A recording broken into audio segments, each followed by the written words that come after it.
Well, here we go. Welcome to the Profit Tool Belt podcast. This show is just for contractors. If you serve commercial or residential customers and you're interested in the business of the contracting business, then welcome because you're in the right place. Listen, if you're watching this on YouTube, we got new hats, new swag. I'm pretty excited about it. This is the old hat and this is the new hat. And I think we did a great job. We've got even more swag coming.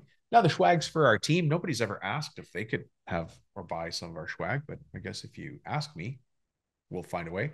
But listen, you're here looking for straightforward, no BS answers. And today we're going to talk about money. Money, money, money. Now, listen, the funny thing about money, and I don't know if you've noticed this, but money is cold. It's just cold. But talking about money gets hot. Why is that? Why the heck is that? So, we're going to be talking today about money so that you, as a business owner who happens to be a contractor, can start talking about money more.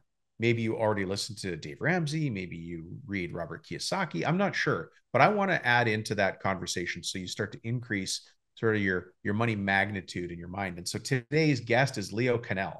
We're going to talk about the right way to use debt to grow your contracting business. When does it make sense? And honestly, when does it not make sense? Now, you can find both Leo and I on LinkedIn, and you should connect with us there. Leo's name is spelled Leo, and then his last name is Kanell, but it's Kanell. My name is Dominic Rubino, and if we're not already connected on LinkedIn, shame on me.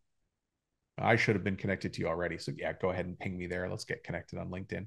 It's where serious people go to do serious things. And then, of course, on Facebook, if you're part of the contractor strategy group, which is where contractors go to have intelligent conversations about pricing, people. And yeah, we're not gossiping about people. We're talking about HR, hiring strategies, things like that. We're talking about estimating. We're talking about how to overcome common problems that we have as contractors. That's what that Facebook group is for. It's only for contractors. Great place to hang out and, be among your peers.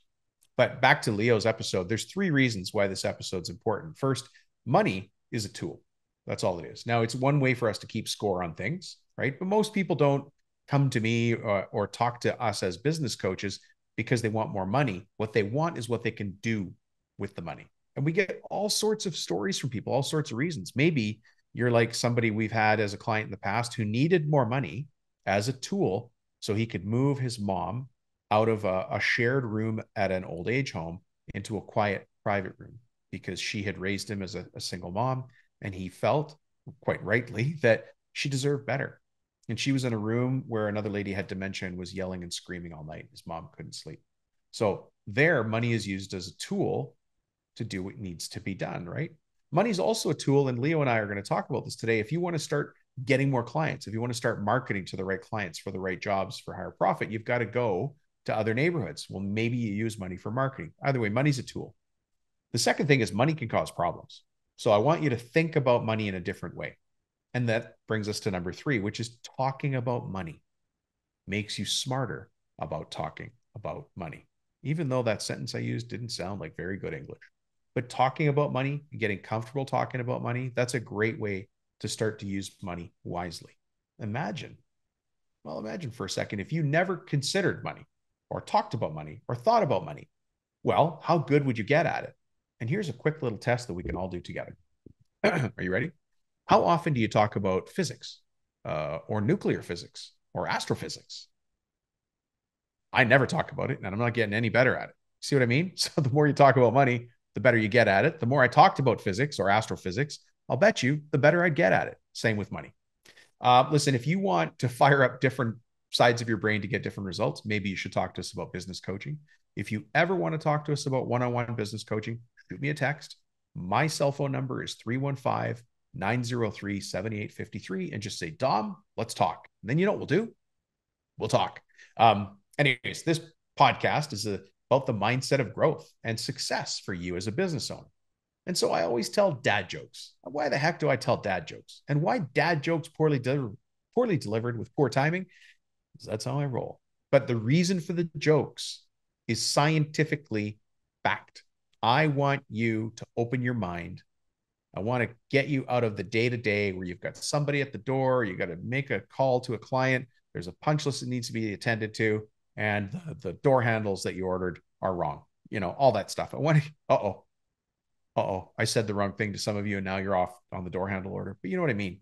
I need you to get in here in this episode so you get the most value out of it. So here's a couple of dad jokes for you with the intent that you share these with the kids, right? So here's the first dad joke. Hey, why don't I can't even do this one. Why don't skeletons fight each other? Because they don't have the guts.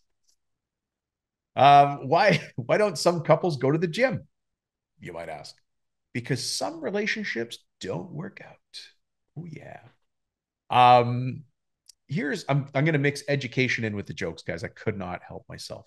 You might be wondering about how Chat GPT and construction and contracting and business ownership work together. Maybe you're using Chat GPT, maybe you're not. I've been playing with it a little bit. I think all of us are still learning, but I gave Chat GPT a very special set of instructions. The instructions might be the funniest part of this whole thing, but here's what I said. I said, write me a funny poem about Scrooge McDuck and his three nephews. Make it a positive spin on him lending them money. Pretty cool. So I'm going to read you that poem. And this poem came from Chat GPT. You ready? All right, here we go. Scrooge McDuck, the richest duck with vaults of gold, his famous luck. His nephews came with plans so grand to ask for loans, a helping hand. Huey, first with eyes so bright, said, Uncle Scrooge, I've got a sight. A theme park grand for ducks to play. We'll make a fortune, come what may. Scrooge thought hard, then gave a grin. A loan you'll have, let's dive right in. Huey cheered with plans in tow to build a park where fun would grow. Dewey next with gadgets neat. I need some cash to make a fleet of robots smart to clean and mend. They'll work so hard, they'll never end. Scrooge, impressed, gave him the cash. Just make sure they don't cause a crash. Dewey beamed with dreams anew to build a team of robots true. Louis, last, with business flair. A cafe grand beyond compare, with food so fine and drinks so sweet, will be the best on every street. Scrooge then laughed, you've got the knack, here's the gold, just pay me back. Louis hugged his uncle tight, ready to launch his venture right. The nephews thrived, their dreams took flight, thanks to Scrooge and his foresight. The old duck smiled, his heart so warm, proud of his kin, their ventures born. For Scrooge McDuck, with gold so bright, knew lending wisely was just right. His nephew's joy, their dreams come true, a family bond that only grew. That was a mouthful. Hey, listen, that was Chat GPT using Scrooge McDuck, and who doesn't get a good laugh out of that with Huey, Dewey, and Louie? But I want to point out something. Over the last couple of years at Christmas time, you guys have heard me rewrite different poems. I didn't use Chat GPT to do that. I rewrote those poems on my own before Chat GPT was ever invented. Just want to put that out there. So I'm impressed with what Chat GPT did. But if you go back and listen to old Christmas episodes, I wrote those poems on my own. Anyways, listen, stay until the end of the show for a very specific training segment where I'm going to simplify and solve a common business problem that we all encounter as owners of contracting businesses. And remember, at any time, you can always shoot me a text. My cell phone number is 315-903-7853. And just say, Dom, let's talk. And then you know what we'll do? We'll talk. All right, let's get to Leo. Mr. Leo Kanell, how the heck are you? Dom, good to be here. Excited to be here. Talking business, talking winning entrepreneurship. Yeah. Football season's around the corner. It's a good time. Yeah, I understand you coach your son's football.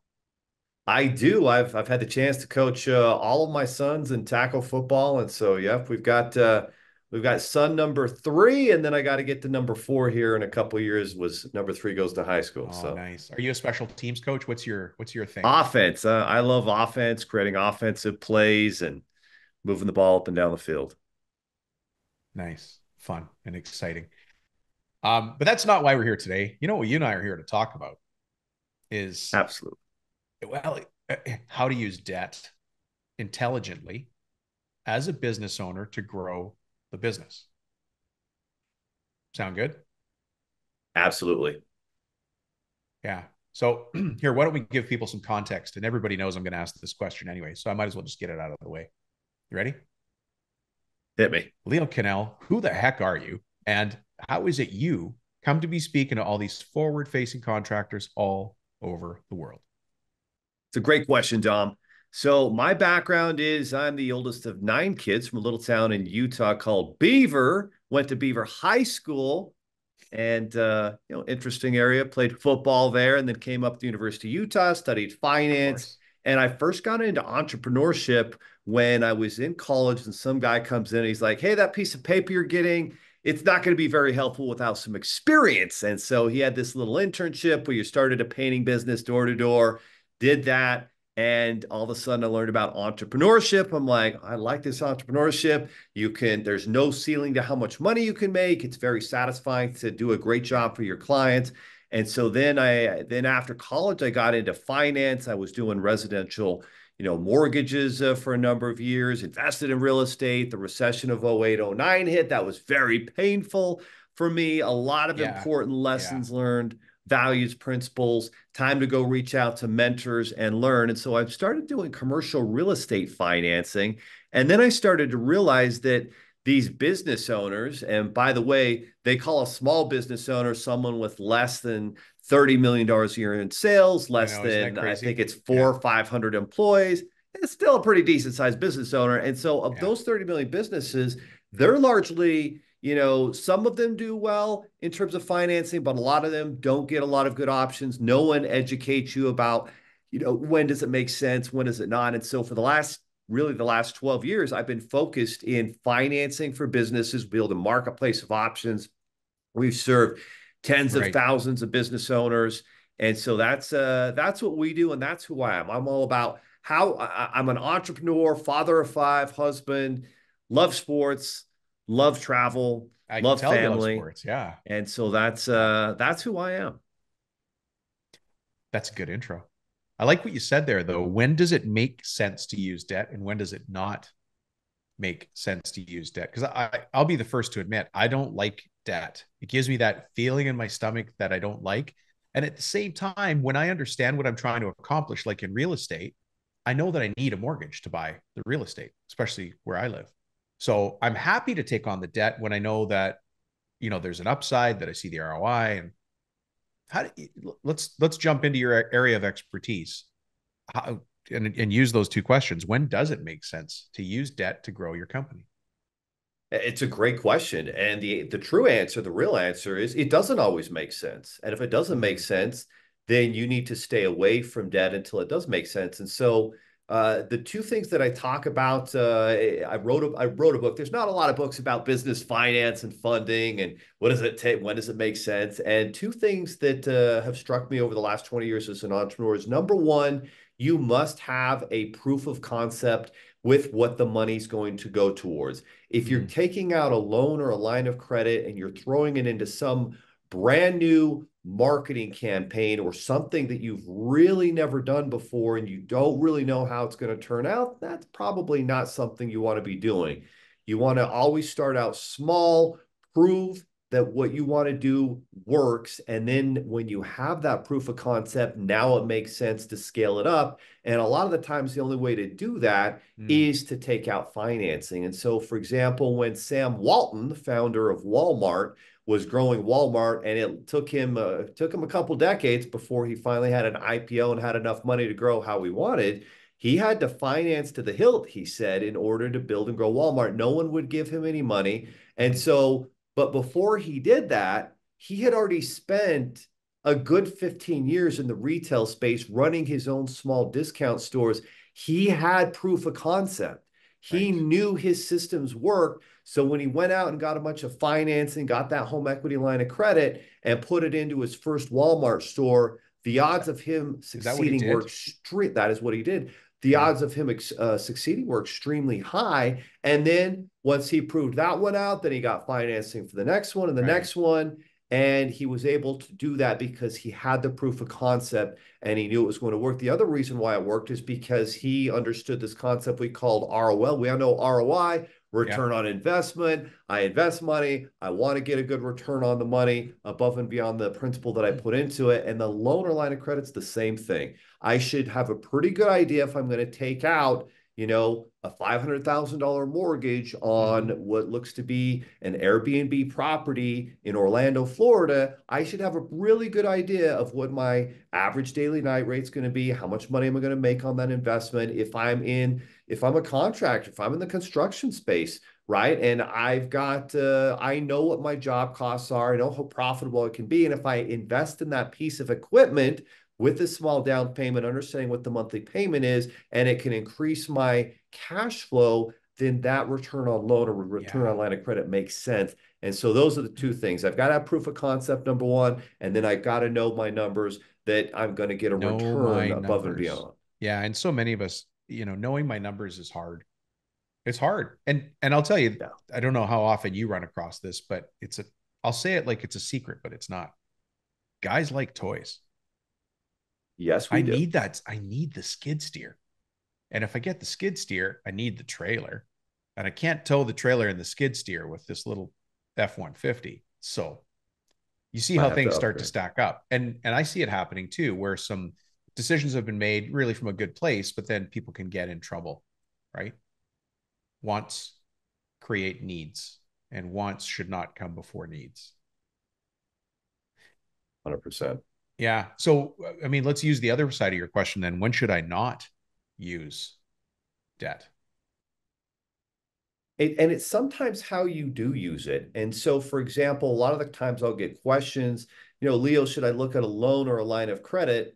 Well, if you're going to get a loan, you better know exactly what it's going into, something like a piece of equipment, something Mm, that is a tangible thing, or you absolutely have a proven business concept and model. But when you don't have that proof of concept and you're dealing with a lot of unknowns, mm. let's say you're looking at a new marketing campaign, and guess what the marketing company tells you, Dom?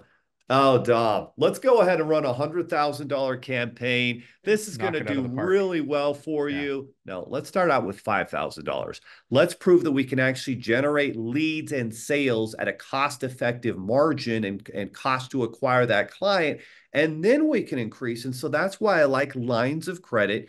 Even if you get a business credit card, right? Let's Mm-hmm. say you get a business credit card for, I've got one that's $115,000 business credit card. Well, I know it's all available, but I'm not going to use it. I'm going to start out small and then gradually scale and make sure I'm Yeah. paying those debts down with cash that's coming in. But by taking out that, now I have cash flow. If I took all my cash and put it into it, then that might put me in a tough spot. That's when you look to get the financing, but you never do that. So I would not be taking out loans, lines of credit. I would avoid loans unless I know exactly what it's going for. I always Uh, love a piece of equipment's a great example. I just opened up a health and wellness clinic in Las Vegas with a doctor friend of mine, and we already had proof of concept. We knew it was going to work. We got the machine. It was $80,000. The monthly payment's $1,888. It's a very wow. low interest rate. That business is already on pace to do $500,000 in sales this year with decent profit margins, anywhere from 15 to 20%. So that made sense, right? And I Mm-hmm. still have the asset that's valuable. But if I don't know exactly what it's going to go towards, then that's where I want to have a revolving credit line, even a business credit card, because Mm. it's there when I figure it out, but I can start out with small amounts and I only have to pay that small amount back, right? I use Yeah. 2000. It's a $50 $100 a month payment. Perfect. I can pay that back if I'm smart. Hopefully, I took it out at 0% interest the first year. So just little examples, and then the line of credit. Okay, now I get a $500,000 line of credit. Bigger numbers, but I'm going to use the same concepts until I have proof of concept. And so the worst thing you can do is a lot of people have this misconception. Oh, we're entrepreneurs. We're big risk takers. We're No. entrepreneurs. We're No. very calculated and we start small and graduate. We want to always I'm so reduce glad you risk. said that. Entrepreneurs are not risk takers. I don't even know where that started. I'm an entrepreneur, and I calculate the heck out of everything before I take a Oh, yeah. timid step forward. So that's not a risk taker. That's, you might call it swinging for the fences looking at it from the outside, but for me, I've done a million calculations on my fingers.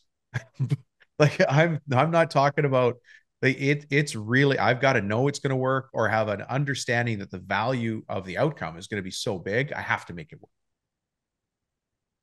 No Yeah. question. I don't No know how question. people came And to and say and that you you should, take if risk. you're, you should always get like three bids. You should never just take the first bid and just assume that that's a good offer. Like, you should just always do that due diligence before you are going to invest your hard and cash, and especially even more if it's Mm. going to be coming from a loan or a line of credit, because you have to pay that money back. So that's an interesting point that you raised there. I hadn't thought of. I know that there's different fees associated with borrowing money from lenders. What are some fees that, like what are the standard ones and what are the ones we should watch for? Yeah, yeah, great question. So, you know, let's take one of the more typical loans that we're all familiar with, which is an SBA loan. Right. And you're getting an SBA loan for, if you're doing the Express, it might be a $150,000 loan paid back over 10 years. If you're doing a 504 and a piece of equipment, commercial real estate, it could be a longer amortization of even 10 to 25 years, depending on what you're financing there. And so you're always going to see what are called the closing costs, right? And the closing costs are all going to break it down into different things. If it's a piece of equipment, if it's commercial real estate, there's going to be appraisal, there's Mm. going to be a title. Those things are all regular. What you want to watch for is what's called the origination, right? The origination is that extra variable fee that is going to the person or the bank or lender who's helping you. It's not an SBA fee. It is a Mm. variable fee, and that one is up to, it can be more negotiated. Typical is probably 1 to 1.5%, but it really should not ever be more than that. So you want to watch out for that origination fee. That's usually a key one. Interesting. I would have thought that would, no offense, got buried inside of Oh, something it else, does. but It gets buried for sure. yeah. What's another thing that we should watch for then that's maybe not uh The other thing to watch for is, and I've seen a lot of business owners have this issue where they get a balloon payment, but mm, it's amortized over longer. And so, for example, let's say you took out a 10-year amortized loan, so you're making payments as if it's a 10-year loan, but it's actually a 5-year balloon. It has to be paid off at 5 years, and so you're literally either have to have the entire thing paid off at 5, even though you have just been making the regular monthly payment, or you have to be able to refinance it. And so you need to always be ready to refinance those loans. And I know there's so many different stories of business owners who didn't understand that it had to be paid off during the balloon term, not the amortized term. And literally, that's something that can put somebody out of business. yeah, especially, well, if somebody comes back and takes that equipment from you or Yep. yeah, then you get in a bit of trouble. Yeah. Is software something that can be leased or financed? Absolutely. Absolutely. Yeah. Software is Things have something that changed. can, yes, Things have yes, it changed. is. It didn't used to be the case at all. Yeah. So there's certain kinds of software that you might need to run your business or like an ERP as you get larger. And Yep. quite often people don't think about financing those because they're going straight to the vendor. So how do you suggest somebody brings that up or gets involved in that? The best thing is to have someone who has a marketplace of options. The problem, if you go to your local bank or I mean, I keep all my business bank accounts at Chase. I love Chase.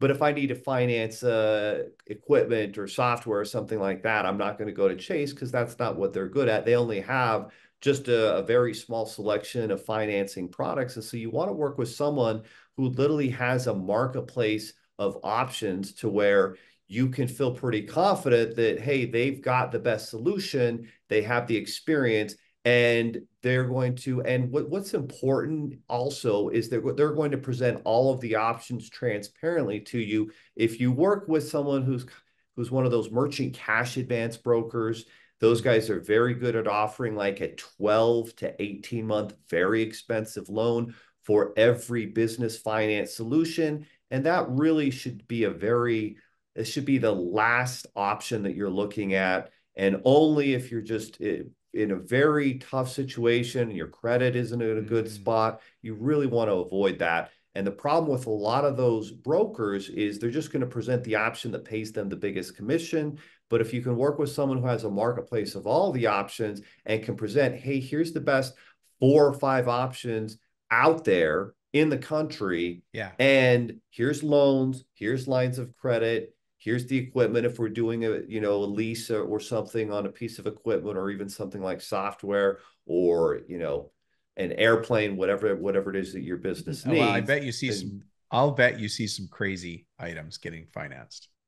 the airplane and some of those, yeah, those are unique. Or you'll have somebody who comes in who is a contractor, or doing some construction. I had a client who did a lot of the big box stores, the Walmarts, the Home Depots, and they took a lot of concrete. So these guys would come in, and they had, I want to say, like 100 different pieces of major equipment. And so Mm, they came in and they wanted to get a loan across all of them because they had half of them paid off. They were still in pretty good shape, but they needed what they needed was additional cash until they got paid on those next jobs. right. And doing it as an equipment loan was much more cost effective than doing a factoring high interest shorter term loan based against their future job. Yeah. Uh, you see what happens when you get clever people in a room. They're like, well, we're going to approach a cash crunch. How are we going to deal with that? And who would have thought to go back and look at your asset base and refinance that? Brilliant. Brilliant. Always cheaper if you can deal with secured, financing Secured versus assets. unsecured. Yeah. Yeah. I thought I thought for a second that you were going to say that some contractors are financing airplanes. And I've talked to contractors who there's a guy who makes lakes. He's in Texas, and he Oh, wow. because he's making lakes and they're huge. He Really? flies from job site to job site to do his Yeah. estimates and meet people. And he's landing on a ranch and they want to put a lake in or a large property, so he just flies in. What a great way to do your first meeting with a client. Fly in and ask them where they want to put a lake on their property. That would be fun. Now, again, going back to the ROL, return on loan, that's one that is always a little bit more difficult to calculate out, is it? But it's the time, right? Your time is so valuable, and Mm, that's ultimately, and going back to the Sam Walton example, funny enough, the reason Walmart was able to grow how it did was mm-hmm. because he put all these Walmarts in these smaller areas with, anywhere from 10 to 50,000 people. And the only way it worked was because he actually did buy a plane, because he couldn't drive 6 hours to the other location. But if he jumped in a little plane, it was like 45 minutes, and Right. he could go see all of these. So it really is, it's the time, even though the ROL on the financing of it doesn't always make sense, but it's the time really that The most people time. see. And a lot of people don't understand the value of their own time as a business owner. We do an Exactly. exercise called revenue responsibility per hour, which if anybody wants to look up the more boring economic model, it's called Ricardo's law of comparative advantage. I like revenue responsibility per hour better. But it just says, look, if you run $1 million business and you work 2,000 hours a year, which is 40 hours a week, 50 weeks out of the year, assuming you take 2 weeks vacation, um, your revenue responsibility an hour is $500, Oh, yeah. which means that I'm responsible looking at all of my people working to make sure that the company is ticking along at $500 an hour. So when I make the suggestion as a business coach, hey, Mr. Business Owner, maybe you need to get a driver. They look at me cross-eyed. They're like, what? Why would I get a driver? If you're in a big city and you're spending a lot of your time going and doing estimates or meeting people, you're wasting time driving when you could be working. And what would it cost for you to have a driver at, let's say, $25 an hour, just as a number? Somebody who doesn't want to drive for Uber or something like that, they're driving your truck and you're sitting in the passenger seat working away in your laptop. Imagine how more productive you could be. And it's the use of assets. You're here talking about the asset of money or of debt or of loans. And I'm talking about the asset of time, but we're still talking about the use of assets and making the most of them. No, I love that. And there's just no question about it. And as an entrepreneur and a business owner, like, you have to start asking yourself, should you be mowing the lawn? No, you should not. You should be paying someone to do that. Should you be doing, washing, all the different things that most normal people do? No, your time is worth more. And if you value your time with your family, then you have to find ways to leverage and get rid of the time wasters that should be Oh, going towards your business or your family. you mentioned that you wrote a book. In a second, I'm gonna ask you about it. But for the people who've read my book, there's a story in there about a commercial contractor he had to take down a tree on his property, and he kept promising his wife he was going to do it. And so she got frustrated and hired a guy, and he got so angry. And it was like $800 to take down this tree. And so in our coaching meeting, I'm like, hey, because he's venting, right?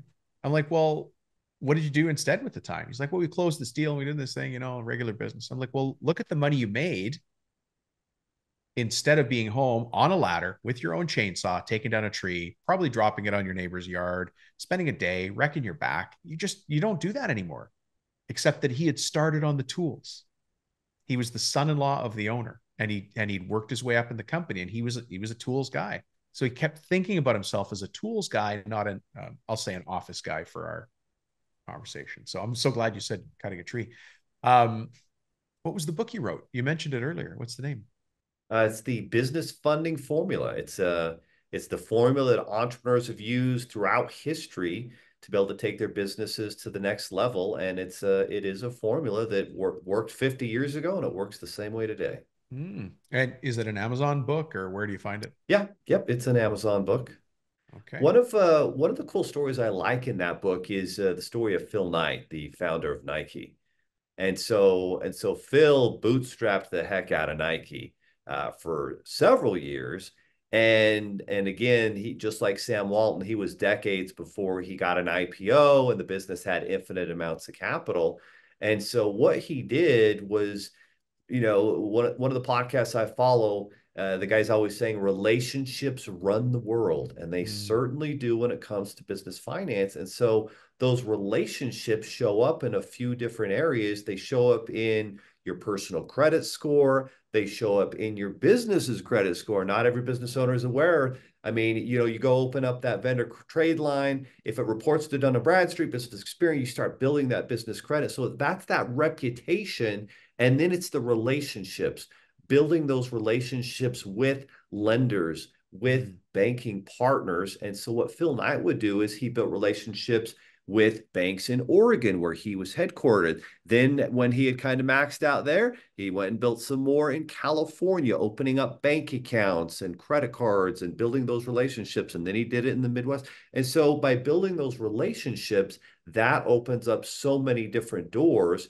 For example, I've got a business credit card. I was talking about it a while ago. Started out with $10,000, but I put in money and added credibility, built that relationship, and without even asking, they increased that up to $115,000, on just one card. Gave me all the top rewards for it. I generate right. like $10,000 in free cashback rewards. Take my family to Orlando once a year. So a lot of these relationship things that you can do, and if you do them, then all of a sudden they start to open up a lot more doors. And a big one is where you put your money. So if you put it at a small credit union that is never going to lend out more than $50,000, you need to start asking yourself, should I maybe be looking to a Oh, bigger right. regional bank or a larger bank who's going to have more resources and be able to open more doors, because you would be a pretty big land for them. And so those are the things you want to start looking at as you grow. How can you build those relationships? And that's a big part of that formula. Yeah, being intentional about that debt. Yeah. And so when you say building relationship, you mean going into the bank and actually talking to somebody, or doing an online credit card? Going into the bank and setting up your business bank account there and talking to the business banker. Hmm. I love it. Yeah, that's something I definitely need more help with, because I'm so time focused. I'd rather do things online. And I found that, the banker doesn't know me and I don't know them, right? It shouldn't be that way. I should know who they are. And it's just making sure you're with a bank that's actually going to work with you too, because I mean, you're gonna if you're holding up decent balances, that's another big part, right? If you can hold cash balances, and as you the issue that most business owners have is they'll have a line of credit, and then instead of using it, paying it down. I find contractors actually do a really good job of this, actually, Dom, because they understand. All right, I'm going to use this, and then as the money comes in for the next job in 3 months, I'm going to pay it down. Right. Not that's building a relationship. You don't actually have to go in and talk to that business banker. If you have a small line of credit, you max it and then you pay it down to zero every Oh, I three see. months. That's building the So relationship. they look at the numbers as well and go, okay, this person uses the money, but they put Yes. it back. They use the money. Okay, Yes. great. Everything a bank looks at is how can I reduce my risk? Just like we need to as business owners. How can we reduce our risk? How can we make this job, our likelihood of success, that much higher? And it's the same thing the bank looks at as an underwriter is, what are the odds that this guy or gal is not going to pay me back? And when they see max out, pay down to zero, and they do that on they have systems like the algorithm is already built out to reward that client. Love it. You just reminded me, one of my clients, their banking number was 4 because they were at the table Yes, at the Chamber of Commerce when the bank started in their town. It's an agricultural town, small town. And and so their original banking number was 4. They still have the little paper card that they got at the Chamber of Commerce meeting. And they always laugh. They said, we've changed a lot of bank managers since then. I bet. Yeah, Yeah. it's like a It's founding member. right. Yeah. Banking number 4. That's crazy. Um, hey, Leo, this has just been fantastic. Can you do me a favor before we start to, find out where people can find you? You mentioned that book, and I just want you to repeat the title because there's a lot of people that want to study this on their own at their own pace. What's the title of the book? And then if we want to find you in, this big wide world, how do we do that? Yeah, you bet. It's the business funding formula.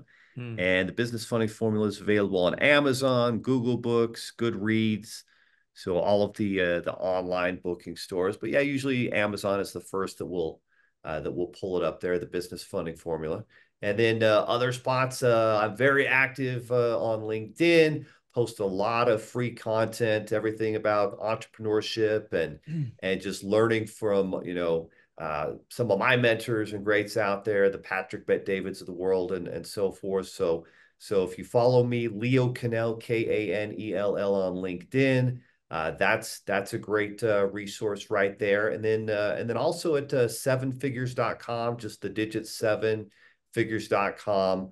We've got a number of different resources there when it comes to financing, entrepreneurship, business credit, personal credit, all the resources and free tools right there. Great. Well, thanks, Leo. I appreciate having you on here. Hey, been an absolute pleasure, Dom. Love serving the Yeah. community and excited to hear about all the different adventures as everybody keeps on building here into the end of 2024. It's Excellent. going to be Well, crazy with all the stuff happening politically. So crazy is a word. stay focused on your business. Stay focused. It's the best place to stay focused. Yeah. Thanks, Leo. Talk to you soon. Thanks, Dom. Well, I have to say thank you to Leo again for taking us through that money conversation. And like I said, you picked up some learning from that. Just talking about money is the point. So I'm hoping that that money conversation got you started on thinking about money conversations. You don't have to use debt. You can use equity to buy stuff, but sometimes debt is the right tool to use. Sometimes equity is the right tool to use. But that brings us back to money. So today we're going to simplify and solve a common problem around money. How interesting is that? So I want to read you a testimonial, an email I got from somebody. It's kind of nice. These guys are more on the residential side for those of you listeners out there on the commercial, but you'll still get the point. A huge thank you from your favorite Leprechaun Report fans. So this is partners. I'm going to say that their names are David and Simon. They're not, although they do start with D and S. So that much I'm giving away. But as you know, I don't share people's confidential information unless I got a big okay to do so. Anyways, here's an email that they sent us. And when they talk about the Leprechaun report in here, what we're talking about is the end of job report, which is something that we work with clients on making sure you're profitable on a job by job basis. So let me get into it. Here's the email. A huge thank you from your favorite Leprechaun report fans. Anyways, it goes on to say, hey guys, hope all is well. I had to shoot you this quick email. Remember when we were just two guys running the company, trying to figure things out and constantly banging our heads against the wall? I do remember because that's when we met. He goes, it took me and Simon, not his name. It took me and Simon 3 years and 16-hour days to hit that $500,000 mark in sales. And even then, we weren't seeing any real profit. So when I first met these guys, they had been at it for a while, 3 years of running the business, and they had just crossed 500 grand. in sales, which is, it's a big deal on its own, right? In contracting. So that's when we met. So he goes on to say, those are some rough days. Sometimes on the show, you joke about not making any money and eating mac and cheese, and that used to hit too close to home. Mm-hmm. And you guys know that when I talk about the days of eating mac and cheese, is because I used to be there. There have been horrible times in some of my businesses when you're like, are we going to buy milk for the kids? Anyways, going on. The first time we did one of your free webinars, Simon and I took pages and pages of notes. I don't think we ever looked back. It was like flipping a switch. Fast forward to now, we've just wrapped up our biggest year ever. And we are on track to finish just under 1 million. So that's pretty good, right? And he goes on to list, this is kind of bullet points here. Biggest single job ever. Biggest profit on a single job ever. We landed our largest single sale and strung together a series of jobs with 43 to 48% gross profit. Another bullet point. It looks like we'll hit 13% gross profit for the year. And then he goes on and says some other stuff here that's more technical and way too confidential. So I'm going to skip. Before, all we ever talked about was the size of a job. We had no clue about profit margins. I think we're starting to get it. Coaching is paying off. You said something the other day that stuck with both of us. We made it into a poster. Revenue is vanity, profit is sanity. Nice. I like it. And then he goes on to say, this is actually, I think, the point of his email. I was talking about the leprechaun report the other day, and my wife looked at me like I was crazy. I forgot that we started calling it that. She had no clue what I meant, and you guys know that I'm talking now, not him reading. The leprechaun report is kind of the nickname that we give the end of job report. It's like finding a pot of gold at the end of the rainbow. On a personal note, our wives are over the moon with the changes they've seen in us and our business. Cheryl, not her name, Cheryl was chatting about it with other wives at the church picnic last weekend, and I had to explain what the heck a leprechaun report was. Seriously, I figured you get a laugh out of that. Thank you for everything. All the best, David and Simon. Not their names. All right. So there you go, guys. That's a little bit of, just somebody taking a minute to say thanks to the work that we're doing on the coaching side with them and the impact it's had on their business, and a couple of chuckles at the church picnic, which is nice. Let me take this opportunity to give another thanks for people that are in Contractor Strategy Group. You will see that I'll say last week because it makes sense today. But last week, I put out a request to all of the audience in the Contractor Strategy Group to help me audit a document. It's one of the professional development tools that we've been working on. It's called the 8 Leadership and Communication Styles of Effective Project Managers and When to Use Them. I like long titles. And we got 5 or 6 volunteers to give comments on the workbook section. So I'm currently looking at the comments they made. Really, what I wanted to see in the workbook is, will this professional development tool be a tool that business owners can use with their project managers as a way to train the project managers? You might call it onboarding, but also as a way to start the conversation about what your expectations are in the company about how you want to communicate with customers. So I wanted to put it through that filter, and half a dozen people put up their hands to have a look at it, which is fantastic. All right. So my point in this part of the show is to simplify and solve a common business problem. And all of these problems that we've related to come down to money and people. So I wonder, I maybe just ask the question, do you have a money problem in the business, and do you have a people problem in the business? If the case is yes, there's a number of different approaches that we want to take to pick that apart and start to work on it. But one of them that I find coming up a lot is the business owner wants to make a profit, and the people in the company turn around and say, with really unpleasant tones, all you want to do is make a profit. You want to make money off our backs. You want us to work harder so you make more money. And at least every single person I've met doesn't actually talk like that. You're nice. You want to do well so that you could pay your people more, so you can hire more people. I've got one guy that wants to make enough money so he can put a gym on the facility so his guys can work out. Like people are talking about how can I give more so that people have, something at Thanksgiving, not just Christmas. Like every one of you that I speak to, all of the coaches that me and Ryan and Jake and Lee are working with, we know you guys. You want to help people. But what we hear back from our staff, from our employees, is all you want is a profit. And we have to take a step back. They don't understand money. Actually, somebody said this to me in a coaching meeting. Um, the gentleman I was coaching today was like, sometimes you can't talk to people. Some can handle money conversations, some can't. Some people on your team can't handle a money conversation. If you told them that you just sold a job for $80,000, they would lose their mind. They're like, you just made $80,000, and their take home might be 62,000. And they think that that whole $80,000 comes home with you rolled up in a wad, held together with a broccoli elastic band that you stuff in your pocket. And then you go home and you lay it out on the kitchen table and you and your wife just roll around in it. Honestly, I know that's a ridiculous visual, but that's what some people think. It's not the case, as you know, right? So let's stop for a second. Why would we as business owners say to our team, why do I need to make a profit? If somebody comes to me and says, Dom, all you care about is profit, I'll say, yeah, I do care about profits. And here's why. I need profits in this business so that we can buy the new truck you guys have been asking for. That comes from net profit. Like after we pay for the materials and we pay for all the labor, which is you guys doing a great job out there, making customers happy and making customers smile. After we pay for all that, after we pay for the toilet paper in the bathroom, after we pay for coffee in the coffee machine, after we pay for staples that staple together the contracts that we send to our clients, after we pay for your cell phone, after we pay for all of that, comes net profit. When there's enough of that net profit, I can buy a Sprinter van, or we can wrap the vehicle, or we could buy the hand tools you guys have been asking for. You guys want a benefits program. I can get us a benefits program if there's more net profit. And so, yeah, you guys hear me talking about net profit. Of course, because I want to share more. We are capable of more, guys.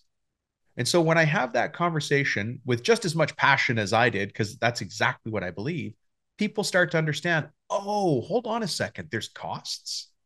You mean out of that $80,000, there was an entire set of appliances or wood that we had to buy, or fabricated steel, fabricated X, Y, or Z.